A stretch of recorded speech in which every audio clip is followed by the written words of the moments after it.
안녕하세요. 장동호 미래스탁의 박시장입니다. 7월 6일 증시 마감 시장에 대해서 말씀드리겠습니다. 코스피는 2556.29포인트로 마감했습니다. 0.88% 하락 마감했는데 중국 경기 둔화 우려와 FOMC 의사력 공개에서 아, 하반기 추가 금리 인상 기조 재확인 등의 외국인과 기관 순매도에서 하락 마감했습니다. 기관은 4,237억을 순매도했고요. 외국인은 1,665 순매도하면서 기관의 순매도가 컸습니다. 특히 금융투자 중심으로 매도세가 나왔습니다. 코스닥은 870.53포인트로 마감했습니다. 2.32% 큰 폭 하락 마감했는데 외국인 기관이 3,500억 순매도하였고 외국인은 1,148억 순매도하였습니다. 외국인과 기관, 특히 기관의 순매도에서 하락 마감했습니다. 마찬가지로 금융투자에서 순매도가 컸습니다. FMC 미국 연방공개시장위원회 FMC 매파적인 통화 긴축 선호 의사록이 공개가 되면서 이 시장 금리의 하반기 추가 금리 인상 기조 다시 확인되면서 또 달러 강세가 부담으로 작용을 했고요. 삼성전자가 또 잠정 실적 발표를 앞두고 또 관망세도 작용했습니다. 외국인들은 이제 현물과 선물을 모두 순매도했고요. 또 중화권을 중심으로 위험 회피 심리 학교 속에 또 새마을금고, 프로젝팅 파이낸싱, PF 부실 우려 등도 투자 심리에 부정적으로 작용하면서 하락 마감했습니다. 원달러 환율은 1300.90으로 마감했습니다. 0.18% 상승 마감했는데 미국 연준이 추가 금리 인상 의지에 상승 마감했습니다. 오늘 테마 시장을 살펴보면 오늘은 자동차 부품 관련주의 날이었습니다. 자동차 대표주와 부품, 현대차와 기아가 2분기 호실적 기대감이 지속되면서 성우하이텍이 역사상 신고가를 달려가고 있고요. 성우하이텍도 장동 대표님 유튜브 라이브 무료 관심주로 말씀드렸던 종목이죠. 성우하이텍 오늘 또 장중에 상한가도 갔었습니다. KB오토시스, 화신, 임팩, 에코플라스틱, 현대유약, 기아, 현대차 이런 이제 종목들이 있습니다. 현대차와 기아가 오늘 2분기 호실적 기대감이 지속되고 있고 또 판매 대수도 호조가 있고요. 원자재 가격 하락 등으로 2분기 실적에 대한 기대가 커지고 있습니다. FM 가이드에 따르면 2분기 현대차가 3조 6,184억 영업이익이 그리고 기아는 2조 9,954억으로 예상되고 있다고 합니다. 현대차와 기아의 ASP와 수익성이 높은 내수와 분미 비중이 증가를 했고 또 원달러 평균 환율이 상승하면서 역대 최대 분기 매출 기록을 경신할 것으로 전망되고 있다고 합니다. 또 GM이 또 2분기 전기차 15,000대를 또 판매하면서 전년 동기 7,000대에 비해서 2배 넘게 판매량이 증가한 것으로 전해지고 있습니다. 그러면서 자동차 대표주 부품 관련 종목들이 좋은 매기가 있었습니다. 수소차 관련 종목들이 움직임이 있었습니다. 정부가 그린수소 에너지 국산화 본격 추진 소식에 의해서 일지테크, 대우부품, SPO셀, 우수AMS 등 수차 관련 종목들이 움직임이 좀 있었는데요. 정부가 탄소 중립의 핵심인 그린수소 에너지의 국산화를 추진하면서 비용을 효율적인 수소 생산 인프라 구축이 본격 추진될 전망이고요. 한국전력이 또 최근 발견한 비용 효율적 국내 그린 수소 생산 및 활용 방안에 대한 연구 보고서에 따르면 비용 효율적 국내 그린 수소 생산 인프라 구축 방향을 검토를 했고 또 개통 보강 비용 회피 그리고 시장 판매 목적의 그린 수소 생산 경제성을 분석한 것으로 전해지고 있습니다. 또 서부발전이 그 5일날 미국 톨그레스 에너지와 또 미국 그린 수소 암모니아 생산산업 개발협력 MOU에 서명을 했고요. 또 양사는 미국에서 공동 생산할 수 있는 그린 수소 암모니아를 톨그레스 에너지의 인프라를 이용해서 국내로 도입할 예정이라고 합니다. 또 공정위는 또 금일 SK에너지와 LS일렉트릭, 대한그린파트너스, 삼천리 자산운용 등 4개 사업자의 수소발전 관련 발전소 건설과 운영 신설회사 SL에너지 솔루션 설립을 또 승인을 했다고 합니다. SL에너지 솔루션은 이제 국내 도심지에 위치한 주유소라든지 유이부지 등지에서 소규모 연료전기를 통한 수소 발전 산업 300kW에서 10MW짜리를 규모의 영업을 영위하기 위한 특수목적 회사로 SPC, 그러니까 특수목적 회사죠. 청정수소 발전 의무화제도에 따라서 이 개설 2024년 일반 수소 발전 입찰 시장에도 참여할 계획이라고 합니다. 인터넷 대표 관련 종목들이 움직임이 있었죠. 미국 인터넷 주 상승과 또 챗GPT 글로벌 영향력 감소 소식에 의해서 이제 네이버와 카카오가 청매수 종목으로 들어왔습니다. 약간의 이제 반등이 있었는데 네이버는 또 실적 개선 전망도 있었죠. 밤사이 이제 뉴욕 증시 오늘 아침 마감한 뉴욕 증시는 연준의 추가 금리 인상을 다시 또 재확인을 했고요.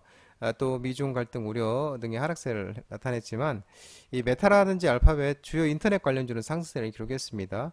메타는 오늘 이제 6일 날 새로운 소셜 미디어 스레드를 출시를 앞두고 상승을 했고요. 알파벳도 아마존도 상승했습니다. 또 메타는 이제 그 텍스트에 기반한 소셜 미디어 플랫폼 스레드를 당초 예상보다 하루 앞당긴 5일날 오후 7시 미국 동부 시간으로요 출시했다고 합니다. 또 챗GPT의 글로벌 영향력이 감소한 것으로 전해지고 있습니다. 트래픽 통계 사이트에 따르면 챗GPT 사이트의 지난 6월 달에 글로벌 방문자 수가 전월 대비 5월 달 대비 9.7% 감소했고요. 챗GPT 사이트의 월간 방문자 증가율이 1월 달에는 131%, 2월 달에는 62%, 3월 달에는 55%, 4월 달에는 12%, 5월 달 2.8%를 기록하면서 계속 감소 추세를 보이고 있다고 합니다. 유엔은 사상적 감소세를 보인 것으로 전해지고 있고요. 또 챗GPT를 탑재한 MS, 빙, 마이크로소프트사의 빙 앱 다운로드도 38%로 감소한 것으로 나타나고 있다고 합니다. 이런 이제 소식에 의해서 이 관련 사업을 준비 중인 또 네이버와 카카오의 반사 수혜 기대감이 또 부각되고 있는 모습으로 순매수 종목으로 오늘 또 좋은 모습으로 나타났습니다. 오늘 반도체 관련 종목들이 일제히 하락을 했습니다. 중국 반도체 재료, 희귀금속, 갈륨과 게르마늄 수출 통제 여파 속에 필라델피아 반도체 지수가 또 큰 폭으로 빠지면서 하락 마감했는데 삼성전자, SK하이닉스, 제너셈, TSE, 인텍플레스, 샘CNS, PS홀딩스 이런 이제 반도체 종목들이 다 하락을 내렸습니다. 오늘 아침 마감한 이제 뉴욕 증시 마찬가지로 이제 연준에서 금리 인상 기조 재확인을 했었죠. 또 필라델피아 반도체 지수도 크게 빠졌고요. 필라델피아 반도체 지수가 2.2% 빠졌습니다. 또 중국 반도체, 제로, 희귀금속, 갈륨, 게르마늄 수출 통제 소식에 인텔, AMD, 마이크론 테크놀로지, 엔비디아 등이 또 하락하면서 지수를 끌어냈었죠. 중국 상무부가 이번 주에 이제 갈륨과 게르마늄 공급 업체들을 불러서 8월 1일부터는 두 광물 수출 통제 그리고 관련한 후속 정치를 논의한 것으로 전해지고 있는데요. 해당 광물은 통신, 군사 장비용 등 반도체에 쓰는 물질로 중국이 생산과 공급을 사실상 독점하고 있는 것으로 알려지고 있습니다. 수출 통제가 본격화 되면 관련 분야 산업에 좀 큰 차질을 빚게 될 것으로 예상되고 있고요. 또 있다고 합니다. 또 삼성전자가 3반기 성과급을 지급할 예정인데 지난해 하반기에 이어진 글로벌 경기 침체로 IT 수요 둔화에 따라서 반도체 실적이 하락하면서 임직원들의 상반기 성과급도 대폭 삭감된 것으로 전해지고 있다고 합니다. 반도체 경우에 평균 기본급의 25%의 수준의 성과급을 지급받게 될 것으로 알려지고 있다고 합니다. 아이폰 관련 종목들도 이제 일제히 하락했습니다. 아이폰 위탁 생산 업체 폭스콘이 6월 매출이 급감하고 또 아이폰 SE4 출시가 연기 소식에 의해서 아이폰 관련주 더구전자, 프로텍, 인터플렉스, ITM 반도체 등이 하락 마감했는데요. 세계 최대 전자제품 위탁 제조업체죠. 폭스콘이 스마트폰 부문의 약세로 6월달 매출이 급감했다고 밝혀지고 있네요. 폭스콘의 지난 6월 매출액이 전월 대비 6.2%, 그리고 전년 동월 대비는 19.7%로 감소한다고 했다고 합니다.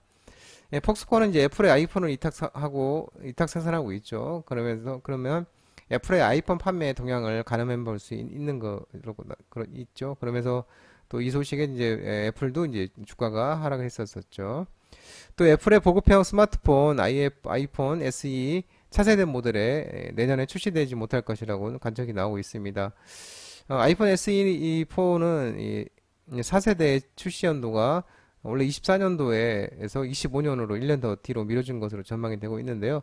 중국 협력업체 디스플레이 패널에 문제가 발생했기 때문인 것으로 전해지고 있다고 합니다. 오늘 또 메타버스, 증강현실, AR, 가상현실, VR 종목들이 다 일제히 하락했습니다. 삼성전자가 확장현실, SR 신제품 개발 프로젝트를 전면 재검토 소식과 또 양산 목표 일정을 연기 소식 등이 하락 마감했는데 칩스 엔비디어, 자이언트 스텝, IM, 라운텍, 맥스트 등도 하락 마감했죠.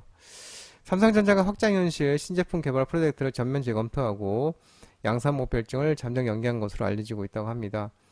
삼성전자는 최근에 패널 협력사들에게 기존 XR 확장현실 기기 제품을 신제품 프로젝트를 일정 연기한다고 공지를 했고요. 또 당초 올해 말쯤에 샘플 등 개발 일정에 돌입해 내년 초 제품 양산을 목표로 했는데 계획보다는 1, 2분기 가량 프로젝트 시기를 늦춘 것으로 전해지고 있다고 합니다. 또 삼성 내부 사정에 따르면 경쟁사인 애플의 혼합 현실 MR 헤드셋 비전 프로의 스펙을 구량 결정으로 한다고 이렇게 전해지고 있으면서 애플의 이제 신제품 디자인과 패널 등 내부 규격과 성능을 전부 재검토하기로 했다고 밝히고 있다고 하네요. 장동호 미래스탁 전화번호는 166-3797이고요. 끝으로 장동호 대표 유튜브 채널 구독과 좋아요 많이 부탁드리겠습니다. 알림 설정도 꼭 해두시기 바랍니다. 유튜브 채널 아래 보면 공유가 있는데요. 공유 소개 링크 많이 부탁드리도록 하겠습니다. 유튜브 장주 라이브 무료 방송 진행하고 있으니까 혼자 하기 힘드신 분들이나 도움이 필요하신 분들은 언제든지 오셔서 많은 도움 받아가시기 바랍니다. 오늘 시장도 하루 종일 밀리는 시장이었습니다. 모든 분들 정말 고생 많으셨고요. 남은 시간 편안한 시간 되시기 바랍니다. 감사합니다.